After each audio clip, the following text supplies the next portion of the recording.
Welcome back to PedsCrit. I'm Zach Hodges, a pediatric intensivist at the University of Texas Southwestern in Dallas. And I'm Al Shanklin, a pediatric intensivist at Cohen Children's Medical Center in New York. And we are here today with Dr. Alex Bragg, Dr. Chinyere or Chichi Egbuta, and Dr. Sapna Kudchadkar. We are so excited to have these three together to talk about airway controversies. Before we get started, can each of you go around, tell us who you are, and then tell us maybe one memory about one of your colleagues here during training? Hi, so I'm Alex Bragg. I'm pediatric intensivist and pediatric anesthesiologist at Children's Hospital of Los Angeles, and I'm an associate professor of anesthesiology and pediatrics. I work in the PICU and the pediatric ORs. So I remember the first day I met Chichi. It was in a conference room at Johns Hopkins, and we were starting fellowship together. There are some people that when they walk in the room is filled by them. And Chichi is one of those people in the best way.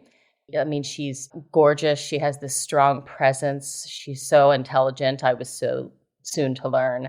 And I just knew we were either going to be the best of friends or I was going to be terrified of her for years to come. And luckily for me, we became the best of friends, and she is someone that I cherish and respect highly to this day.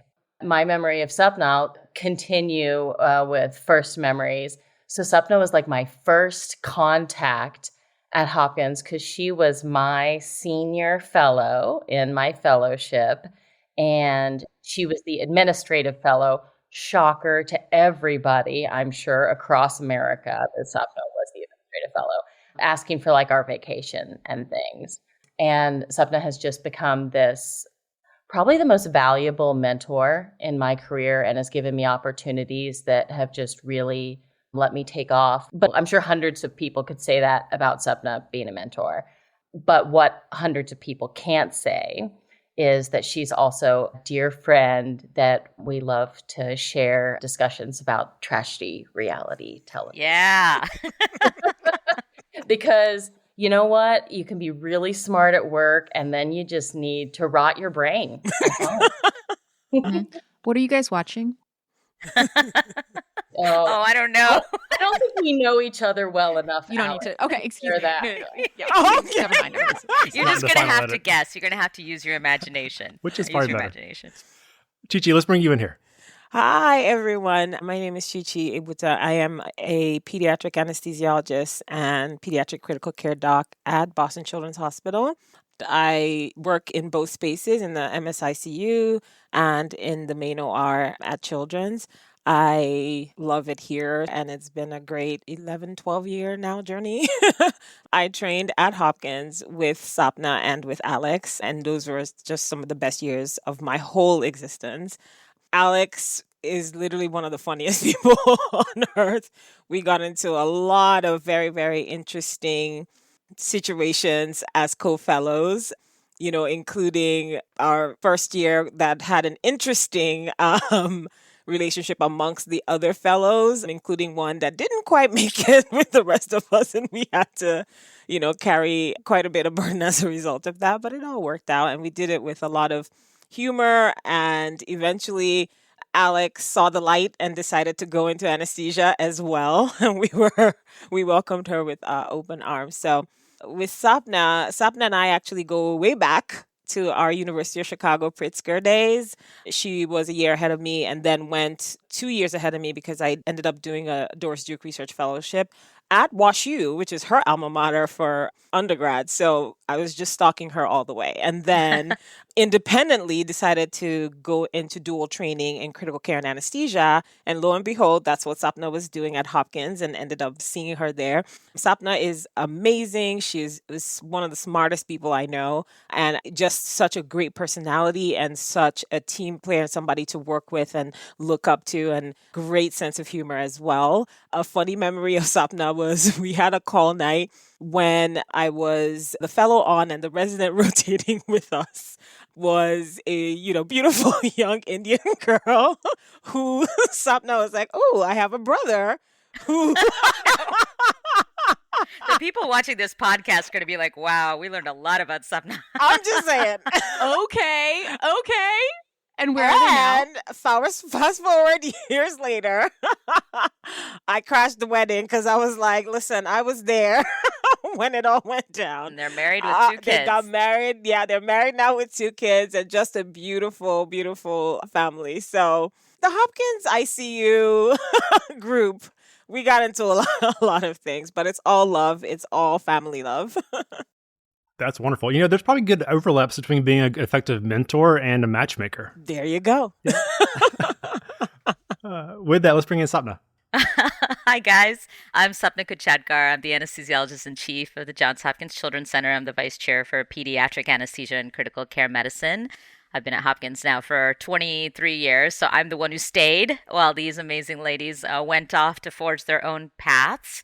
I work both in the pediatric OR and the pediatric ICU as well, just like Alex and Chichi. So my stories, well, I'm just so blessed to watched Alex and Chichi grow up. They were my baby fellows, as you've heard, and lots of amazing experiences. To be succinct, the 2 that stand out the most, one for each of them. Alex, I have this photo of Alex Bragg in our old PICU conference room during we call it TW, the week that was, our case conference. And she's at the chalkboard and she's surrounded by like all our most senior colleagues who are also happen to be the combined PICU peds anesthesia attending. So it's Ivor Berkowitz and Hal Schaffner and Jim Fackler. And I believe was David Nichols there too. I was going to say Dave Nichols. It was like the who's who of peds anesthesia people in the PICU. And then right next to Jim Fackler, those of you know him, the most chill guy in the universe, is my son.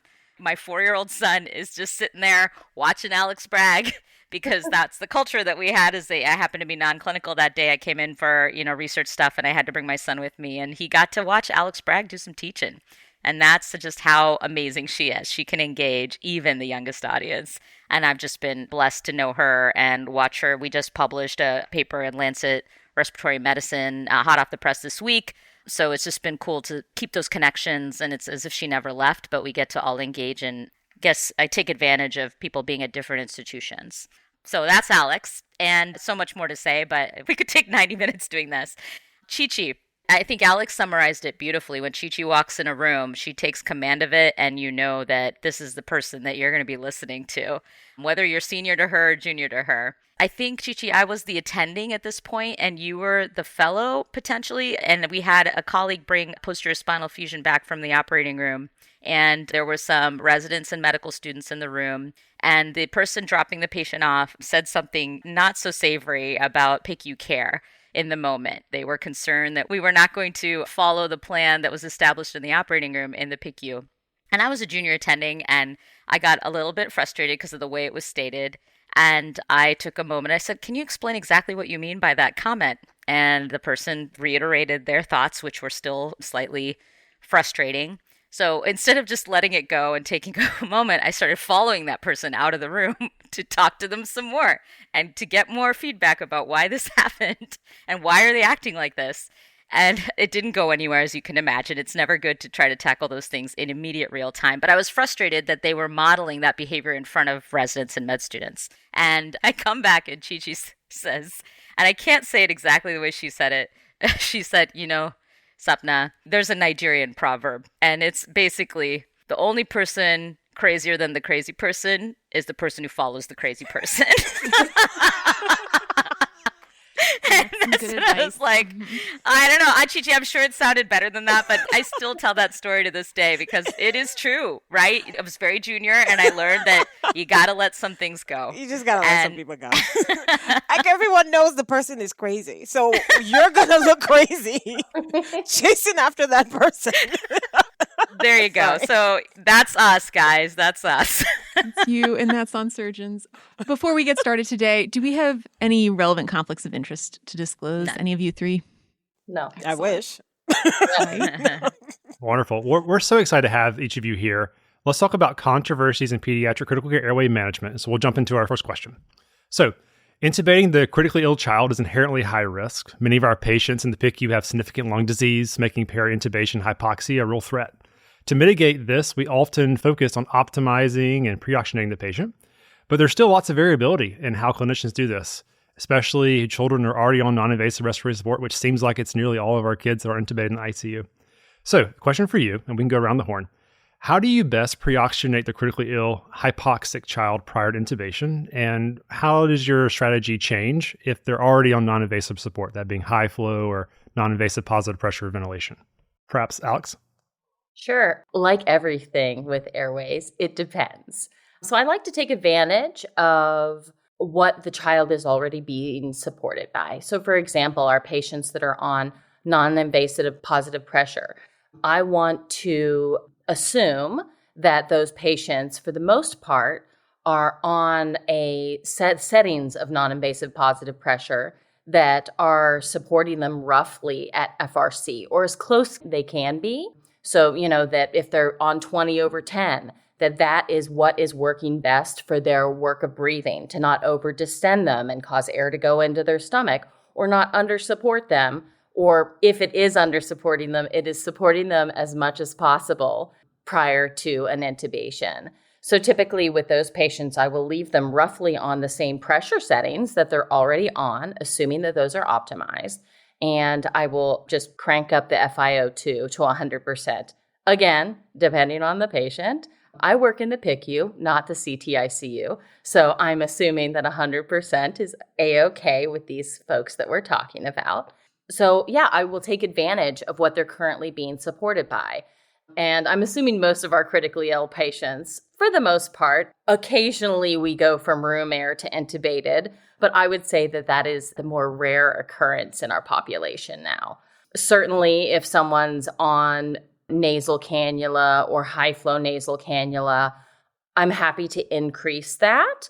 But then particularly our patients that often have chronic lung disease or other reasons that they are likely to decompensate quicker with a DL, those are the patients that, if they're not on non-invasive positive pressure, I will often pre-oxygenate them once they are induced with bag mask ventilation at 100%.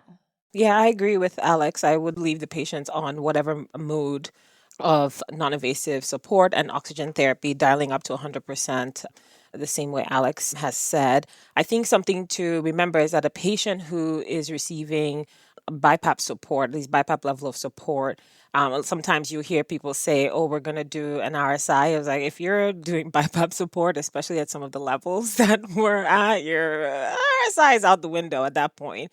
So likely more modified RSI, if that. So to just have that in mind, something that I also definitely make sure to have around are appropriate nasal pharyngeal airways and also oral airways for when you do switch from BiPAP or CPAP or high flow nasal cannula interface to now having to bag mask the patient, because you want to optimize your ability to deliver at least close to the pressures that you were using before to keep the patient as fully sedated as possible. And then depending on how tolerant the patient is to all of this support, and if you're able to actually get them to either be fully saturated or if you're struggling with saturation, you just want to make sure that your first attempt at intubation is going to be your only attempt. So you want to make sure that the bed is properly positioned, especially for the intubator, that the patient is in a good position for, in terms of like at the head of the bed, well jaw thrusted, lifted up, sniffed, whatever it takes, like get everything aligned, make sure that whatever instruments that you're using are ready to go.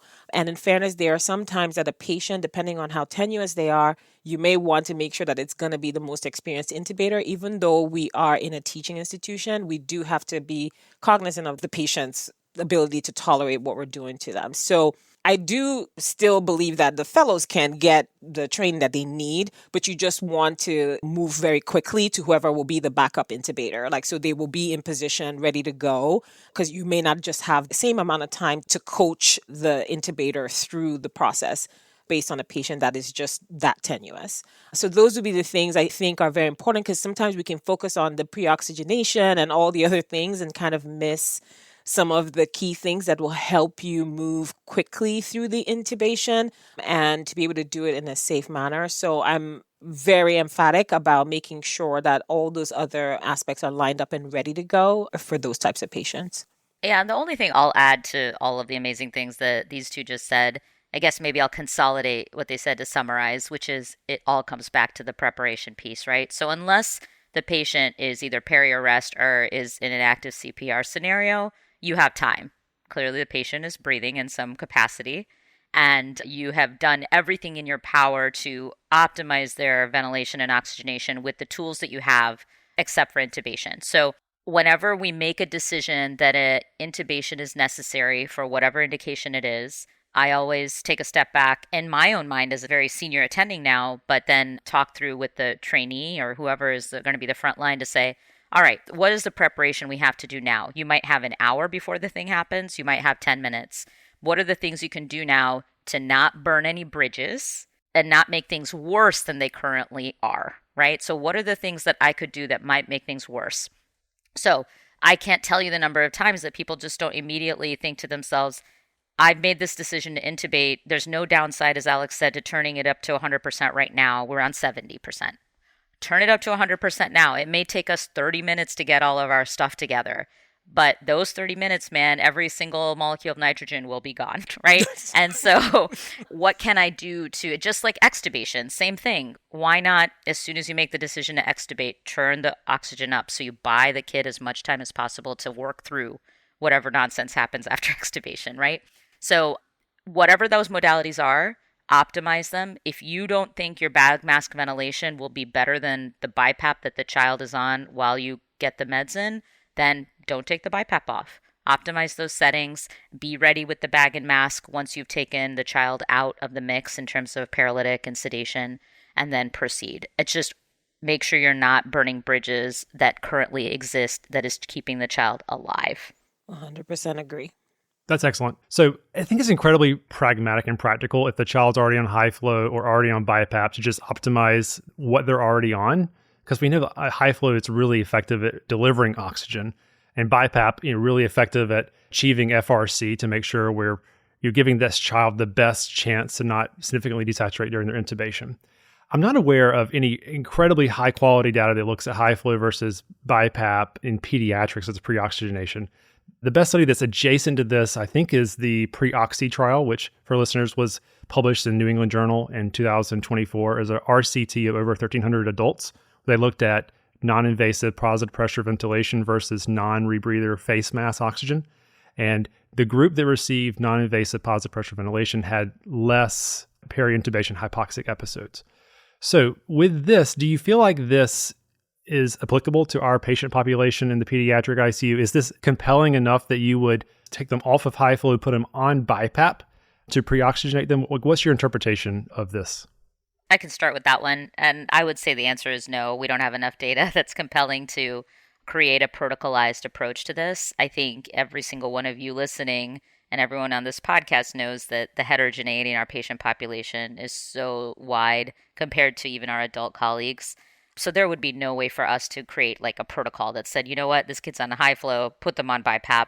And also to think about the resource utilization that's associated with that, right? You have to have an RT come over and get all that set up. It's an additional machine in the room, in addition to the ventilator and the high flow setup that was already there. All of that pragmatic stuff, like you said, Zach, that is so important to think about. And again, it comes back to the preparation and the what ifs. And if you've planned all that out, regardless of what oxygen delivery device you have on board, if you've given it time to work and you have a plan for when it stops working, i.e. when you give the propofol or the etomidate or the ketamine or the rock, that's all you need. But you have to give the oxygen time, whatever modality it is that you're using. I think it's also not comparing apples to apples either, because you're talking about non-rebreather to BiPAP. I mean, most times actually non-rebreathers are not even appropriately placed. You don't have like a good enough seal. They don't usually put in the right flow of oxygen to be able to actually take advantage of the full capabilities of non-rebreathers. And I would imagine that hopefully with a study that they made sure those things were there, but a non-rebreather versus high flow, I would imagine that a high flow would beat that out too. And so if they had done that comparison, then maybe we'd be able to make extrapolations to push to go higher than high flow to BiPAP.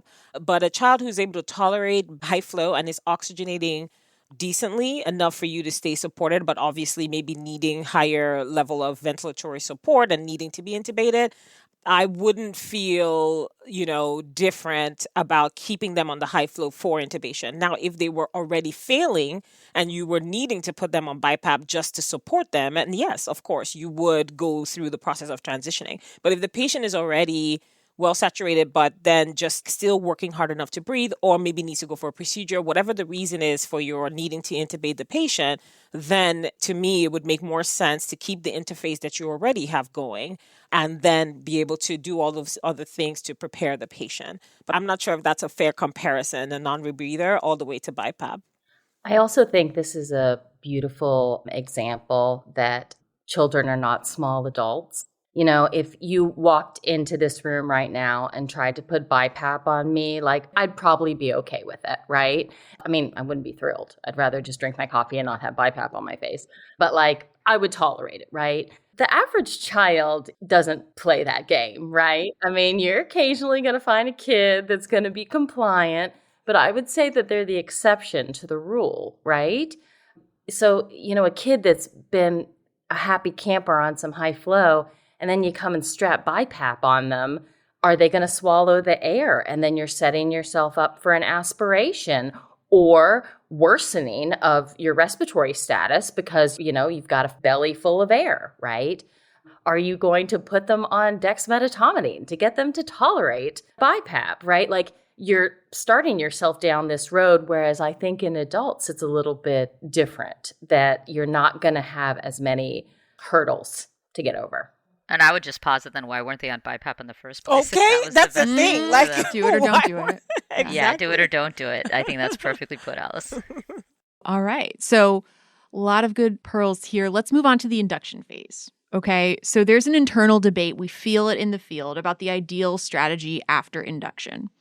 Are you guys leaning towards a strict rapid sequence intubation without mass ventilation, a modified RSI with some gentle ventilation? Or do you ever do the anesthesiologist move, or what I perceive to be that, as an induction without paralytic?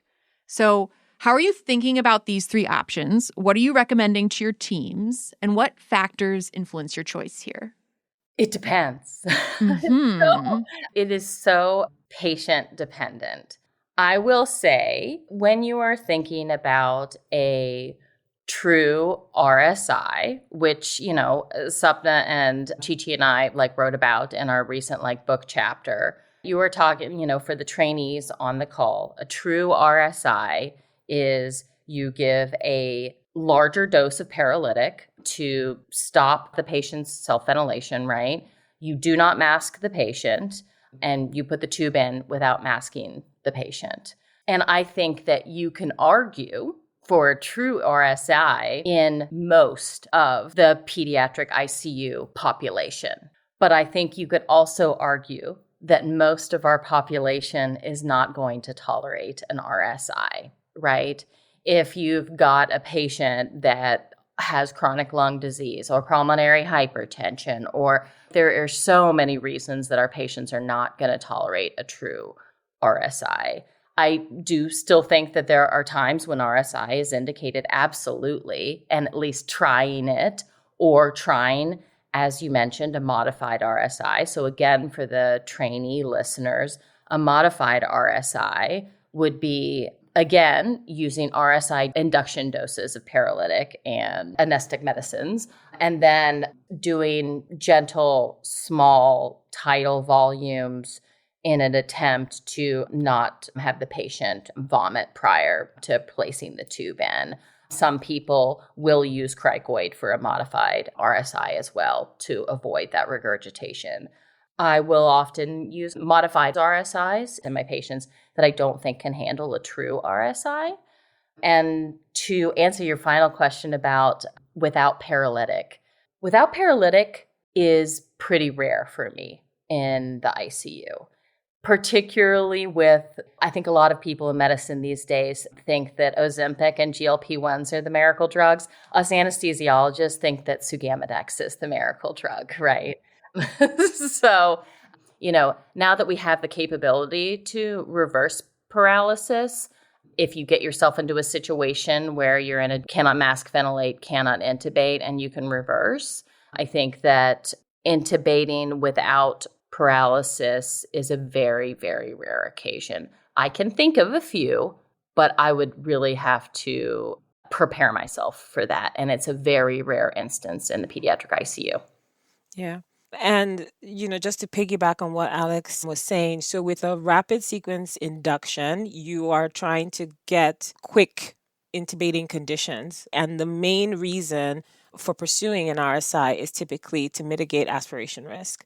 So patients who have a high aspiration risk should get a true RSI. I am very emphatic with the critical care team about that because it's such a compulsive habit in the ICU to bag patients. Like, it's just a challenge to have people control themselves, that you do not have to, after given RSI doses, to bag the patient. It's so habitual. So a lot of times you want, for certain patients who just will not tolerate or who their aspiration risk is that high, you want to make sure to emphasize to the team that we're doing a true RSI. And it is possible to do that in the unit. And for me, that's usually my reason for true RSI versus not. And once the aspiration risk is high, you should be doing a true RSI as much as possible. And again, same thing when we go to the preparation, you want to make sure that everyone what their roles are, they're ready to go. The same thing, especially if a trainee is involved in the intubation. This is, no hard feelings. You're going to get one crack at it, and then quickly, whoever the backup intubator is going to go. And you want to try to do that without having to bag the patient in between. And so I thought it was interesting that you said that anesthesiologists don't like to use muscle relaxation. I think that's very I know. Or that you would be the only ones who are willing to even try, right? Yeah. I guess that's what I'm insinuating, okay. that might also right. be fake. Because I was like, I think anesthesiologists, we do use muscle relaxation quite fairly. That being said, for a lot of our patients, and again, it just because of the heterogeneity in our patient population, there are some patients who, they're going for a simple procedure, like in the operating room where we are doing, like a tonsillectomy, certain other procedures where you feel like the patient can tolerate. They don't have neuromuscular disease. They don't have any other reasons that you would have a mouth opening issue or what have you. Yeah, you can do enough of an induction dose and that they can tolerate it hemodynamically without using muscle relaxation. And the intubator is very experienced. And so you would go ahead and do, intubate without muscle relaxation. Sometimes even without a styleted tube, you would just, go. And that's because you just know the environment and the team. But I think for the most part, especially for sicker patients, you are often going to be fighting on an unnecessary war when you have other issues that you need to be managing to be able to keep the patient safe through the whole induction and the intubation. Again, going back to the spirit of your first attempt being your only attempt, being the best thing for the patient. You want to be able to look at all the factors involved, the individual involved with the intubation, their skill set. You want to look at the patient's aspiration risk. You want to look at all the other, factors, their hemodynamics. Would they be able to tolerate the induction doses that would let them be well relaxed enough to not need muscle relaxation? If all of those things are there, then yes, proceed without muscle relaxation. But if they're not, please go ahead and do it. And when we were very concerned about the time of can't intubate, can't ventilate situation with Zugamadex not being available, people were very extra cautious. People would use actually succinylcholine more often because we would be able to get that worn off pretty quickly. And if you had to wake the patient up. But now that we have Zugamadex, it gives us a little bit more leeway when we're using high-dose rocuronium as part of our RSI combo. So yes, I think, again, the patient factors will determine the choices that you make. It all comes down to competing risks, right? So every single one of these choices is competing risks and which risk is higher for each patient.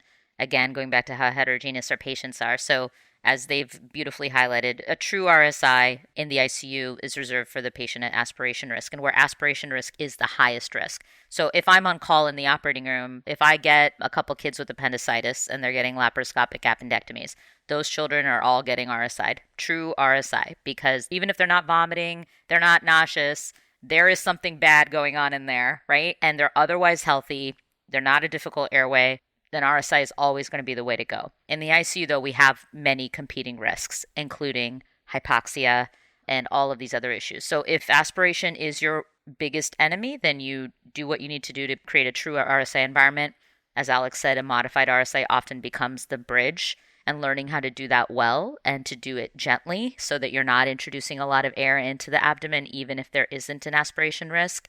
And then I just wanted to expand a little bit more on the no paralytic scenario. So Chichi said this already, but for example, if there is a healthy older patient coming to the OR who needs to be intubated, we're more likely to use paralytic because the amount of propofol it takes to get a 15-year-old healthy dude to go down is a lot, right? And it's astronomical amounts. That's just physiologically how it works. So using some paralytic helps to decrease the amount of sedative you have to use. Whereas a 6-month-old who's having a very short procedure, less is more, right? If you don't have to give a neuromuscular blocker to a patient, why do it? So if we can give a little propofol, a little fentanyl, and safely intubate the baby, we'll do that. But you guys are correct. We do that a lot more in the operating room.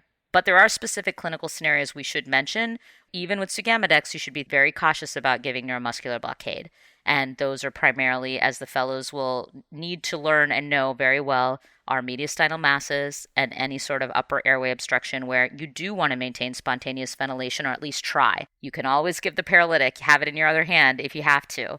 But there are certain cases where maintaining spontaneous ventilation is the right thing to do, and deepening the anesthetic enough that they can tolerate having the blade in. And we haven't talked about it explicitly, but everyone knows that video laryngoscopy is a huge tool in making all of this happen because, as Chichi said, your first try should be your best try. And we should all be looking at the same screen and optimizing that scenario as much as possible.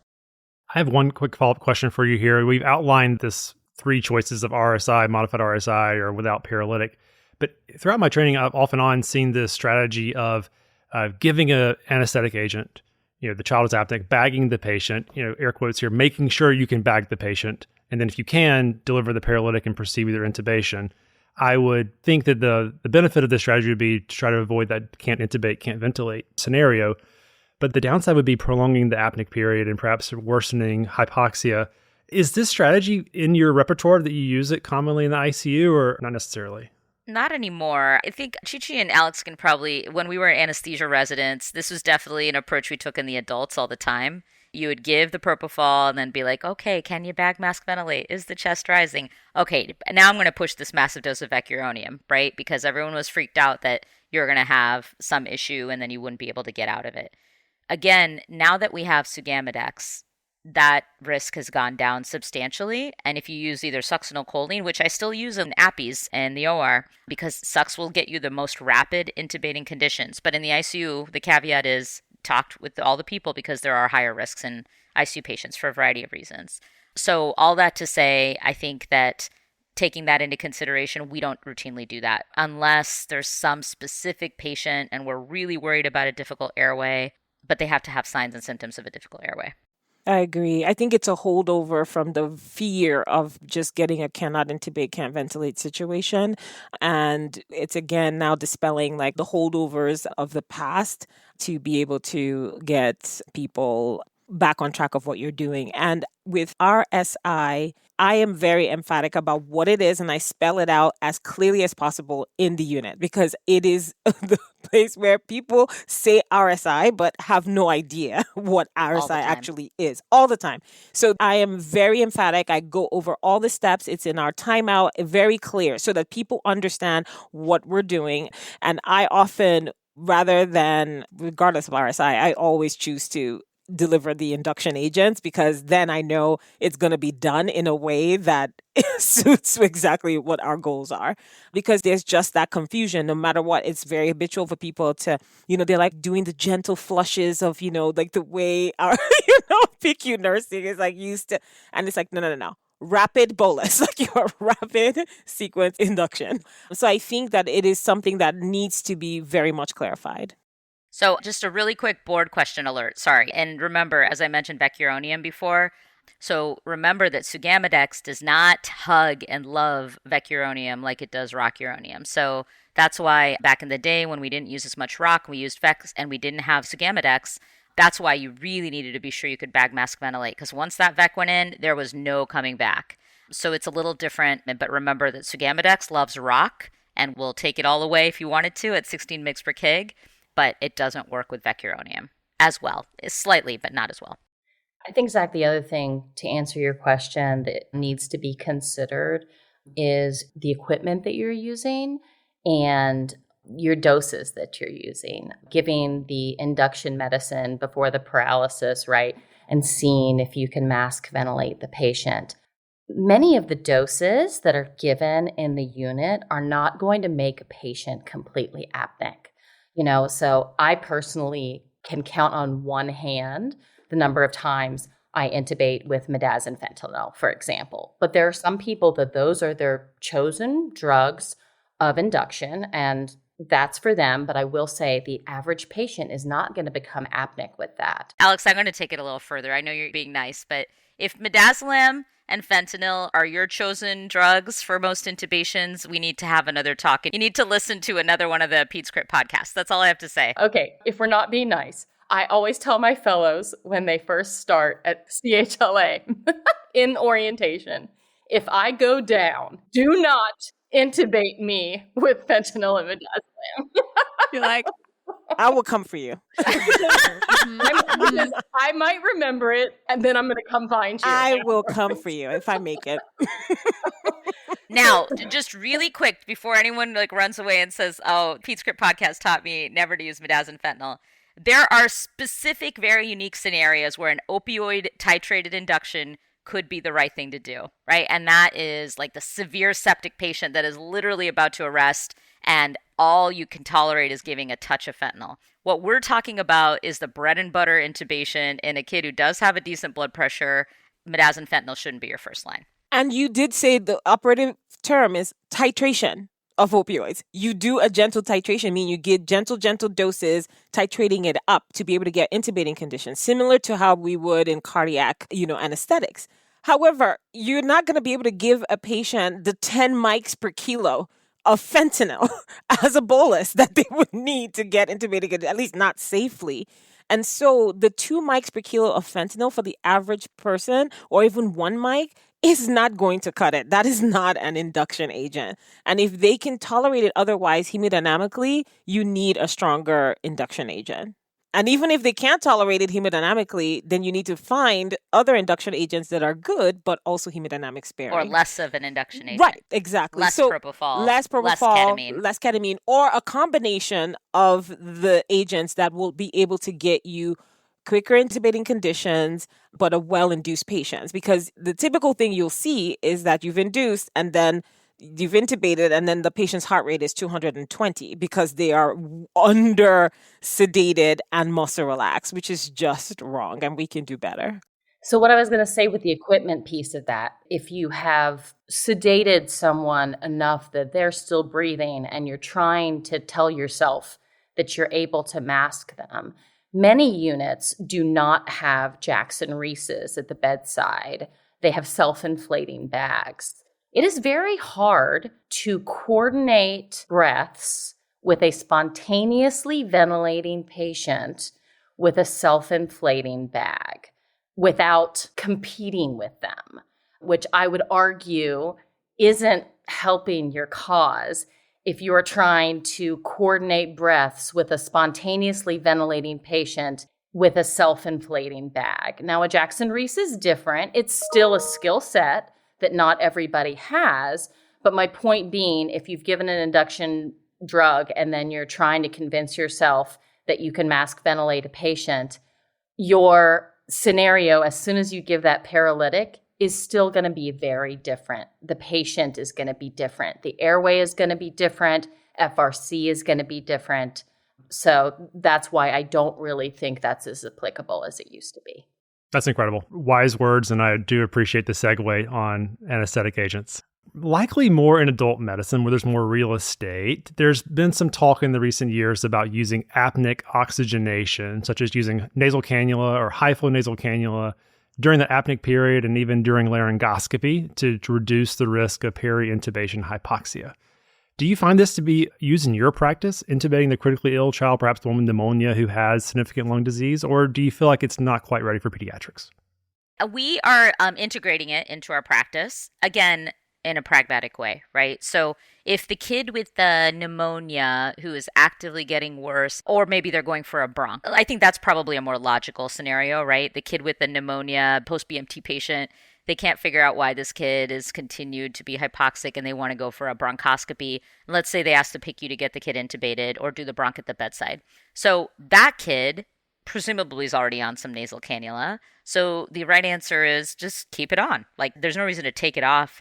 You can leave the nasal cannula in as long as you can maintain a good seal with your bag mask as well. And then if you use a Mapleson circuit or something where you can actually allow the patient to go apneic and still provide oxygen, it can't hurt to go through the nares as well as through the other forms. So I would say we are not routinely like making it happen for every single patient, because most of the patients that need to be intubated in the ICU already have some modality of oxygen that we can use, like we talked about. But if it's that type of patient, then leave it on and optimize. But I'd love to hear what Chichi and Alex are doing at their places. We're trying to encourage it. It is also part of actually our intubation checklist. And now the RTs are doing their best for even a patient who isn't on high flow or what have you. They will at least put on a nasal cannula interface, like to be able to switch, from maybe they're on BiPAP or whatever, they'll have it ready for when you're taking off that interface, or a patient who's being induced, you'll put it on ready to go for the apneic period. It's interesting because we are contributing members to the Near for Kids registry, which looks at and tracks all the different aspects of intubations in pediatric critical care units for the hospitals that do participate. And we have gone and looked at the data, and actually so far, apneic oxygenation isn't really showing a huge difference in terms of desaturation. So if you wanted, I know, it's very interesting. The studies are, I would say, equivocal. Like, you would say that there are some studies that have shown maybe a slight improvement in oxygenation, or at the very least decreasing the risk of like severe hypoxia during intubation. But there are lots of studies that also don't show any difference. And just looking at the data that we're tracking here, like in the Near for Kids registry, it just really isn't looking like it is. That being said, anecdotally and just from my own personal experience, I think it's worth applying, and it's something that I do try to push for when I'm intubating a patient, both in the OR actually and in the ICU, but especially in the ICU because of the patient population that we deal with. And then I think until more rigorous studies are actually done, I think then I might be convinced that it would be a complete waste. But again, knowing that it isn't necessarily showing a huge difference, would you move mountains? Would I go specifically to high flow to be able to deliver? Probably not. But at the very least, I think simple nasal cannula would be worth the sacrifice. I would take that for any little amount of benefit, especially for our sicker, more hypoxic patients. I love high flow in the OR, particularly in the ENT room, when we're doing suspension microlaryngoscopy, for example, patients that are getting supraglottoplasty, right? But I don't use it that frequently in the ICU. And again, it's familiarity with your ability to mask ventilate a patient and how quickly you are able to get a patient into position to mask ventilate them adequately. And I say that because, right, you're putting this high flow nasal cannula on the patient. It is very difficult to get a good seal to mask a patient with nasal cannula on the face. If the DL is done, it's unsuccessful, do I trust my own skill set to quickly move the nasal cannula out of the way, be able to adjust the patient to adequately mask ventilate them? I do. But there are a lot of factors in the ICU that change that. Is the trainee at the head of the bed? Are they going to as quickly move the nasal cannula out of the way? Are they going to be able to open the patient's airway and mask ventilate the patient? So I think I take all of that into account. No, this is incredible stuff. So tell me if you disagree with anything that I say as a summary. It seems like using a simple nasal cannula as compared to high flow nasal cannula might be easier as far as navigating the seal with the bag when you're using to ventilate the patient, perhaps during the apneic period. And then it seems that we really need to give these kids a decent dose of flow. So the adolescent patient probably shouldn't be on 1 liter. a generous dose of flow. I mean, maybe it's flush rate for the bigger kid and maybe it's titrated based on weight for the smaller kid. Both of those things seem reasonable. Yep, absolutely. And I can say, to liken it to what we do in the OR, and I'm sure Chichi and Alex do the same thing. If we have a baby come from the NICU or from the floor that's on a little nasal cannula, like we don't take that thing off. We proceed with our induction with the cannula in place, and then we proceed to bag mask ventilation as necessary. And then right before the tube goes in and the blade goes in, we take it off so that we can, have space and to tape and all the things. So there's no reason that can't be replicated in the ICU environment. It just depends on all of the competing factors that you have. Especially for that size of patient, and going back to the idea that pediatric patients, we have such heterogeneity. Nasal cannula O2 in a neonate can actually be more like closer to CPAP or even high flow. Yeah. Like you can actually generate enough flow and enough, pressure that you should be very cautious with discontinuing that, willy-nilly. You could be easily underestimating the amount of support that is providing for the patient. So I would discontinue that with a lot of caution. And for babies, it's especially important, right? Because of their parasympathetic tone and the time around intubation, they're going to brady and potentially have an arrest situation because of hypoxia. That's always going to be the reason. So anything you can do to prevent that is always ideal. And for them to, their FRC is so close to the closing capacitance that any amount of pressure that you have to be able to just maintain FRC as much as possible will decrease the rapidity of atelectasis when you do have that apneic phase. So you want to really take that into consideration, especially for that population. Oh, excellent. Before we move on, I'd love to get a few more thoughts on how you use Sugamidex in your units. Is this something that's in the code cart? Do you need to order it from pharmacy? And then how you're thinking about dosing in patients that have received ROC, patients that have received VEC, emergencies in general. It's something that everyone should kind of commit 3 different doses to memory, and then everything in between, and then think about monitoring. So we do have Sugamidex access in the Pyxis if we ask a PICU nurse to grab it.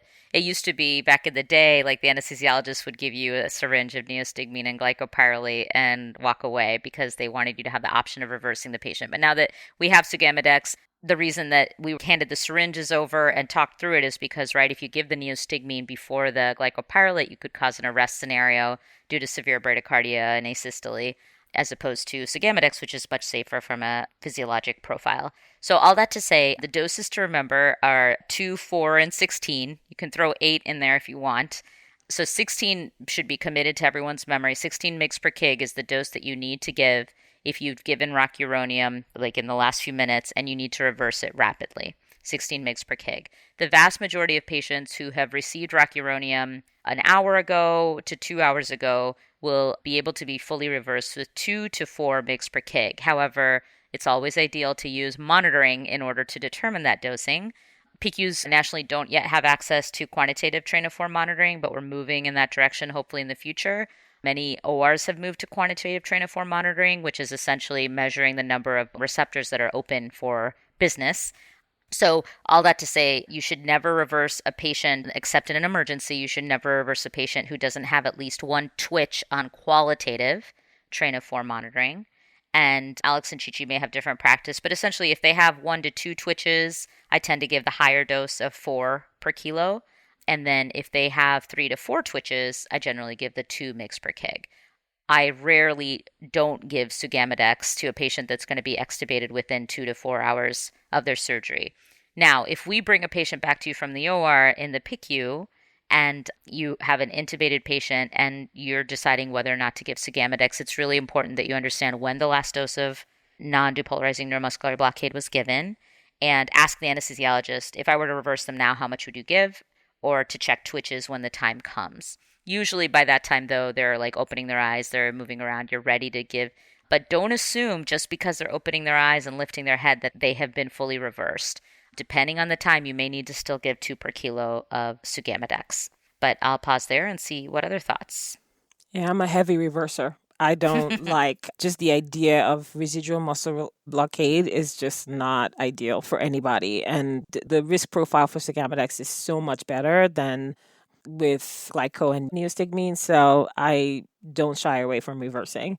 And we do also have it readily available, and it is on the checklist, and the dosing is on our intubation checklist. Yes, we make sure that people are aware and have it right there so that they don't have to guess the dosing and they don't have to, be confused about what it is. So they know that it's there and that they can quickly reverse an RSI dose of rocuronium with the 16 per kilo. It's all in there as to how to go about it. So I think all I'll add is I know in critical care we don't use Sugammadex very often. So one of the things I will say is anesthesia literature clearly shows now that Sugammadex is superior for reversal to neoglyco.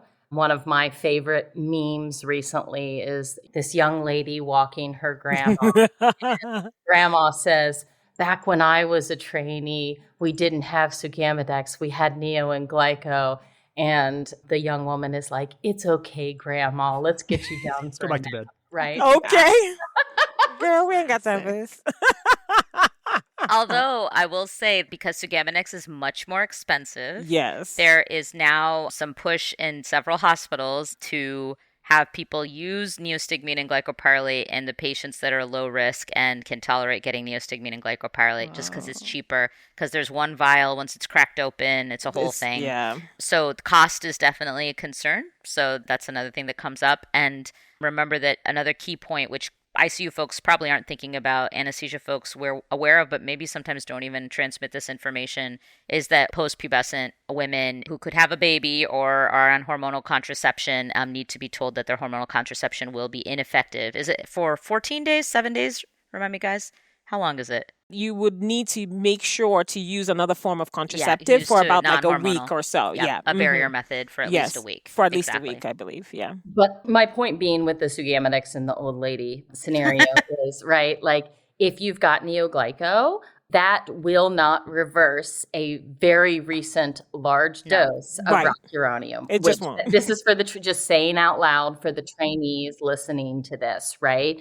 That is not an option when you have no twitches and have recently given a large dose of rocuronium. You need some receptors to be open in order for those medications to work. Absolutely. And then thank you for bringing up the pregnancy piece. The other piece with Sugammadex is, and I personally have not seen this, maybe Sapna and Chichi have, there are some reports with smaller children of bradycardia. Yes. With Sugammadex dosing. So in some of those children, you do need to pre-treat them with atropine to avoid that bradycardia. I won't always give it if my patient is already super tachycardic. If I've got a baby that's heart rate is 180, I probably won't pre-treat, but I just mention it because that is a known risk of Sugammadex. And something you have to remember is once you give Sugammadex, you cannot use rocuronium That's again. A very important So point. if you are going to need to re-intubate the patient, you need to have another plan for muscle relaxation, which would be either succinylcholine, so making sure your patient can get succinylcholine, or cisatracurium. So making sure that you are aware of what that dose would be, where you would get it, because cisatracurium, even though it's used in a lot of units, it's not always necessarily readily available. People are not as comfortable with it, but those are going to be your rescue agents after you have given Sugammadex, because you will not be able to use rock for quite a bit of time, especially if you give the 16 per kilo. Right, and that's because cisatracurium has a completely different metabolism aspect as a Hoffman elimination, and is also a different class of drug as a benzyl isoquinolinium, not an aminosteroid. Now you flexing, girl. Yeah, man. But flex it. I wish you guys could see the video right now. Everyone's just like flexing.